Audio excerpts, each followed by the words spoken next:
పెద్ద దేశాధినేత ట్రంప్ మాట్లాడుతుంటే మాట్లాడాలా. అందుకనే మౌన మోడీ అంటాం చూడండి. ఇది దౌత్యం ఇలాగ ఉంటుంది.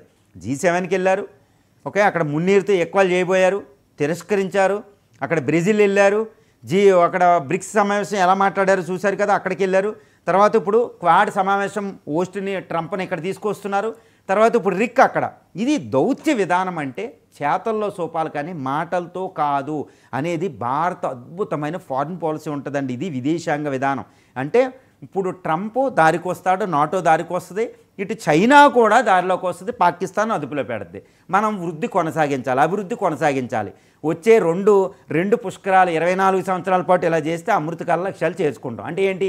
యుద్ధం ఉండదు, ఏ దేశంతో ఎక్కువ తగలు పెట్టుకోం, అన్ని దేశాల నుంచి ప్రయోజనాలు సిద్ధించుకుంటాం, చక్కగా వృద్ధి కొనసాగిస్తాం, అమృతకాల లక్ష్యాలు తీసుకుంటాం, ఇండియా సూపర్ పవర్ అవడం. ఇది మన దౌత్య విధాన ప్రధాన లక్ష్యం. దానిలో భాగమే ఇప్పుడు రిక్ అవసరం వచ్చింది. Russia, China, India prime minister meet అవుతున్నారు. అండ్ వచ్చే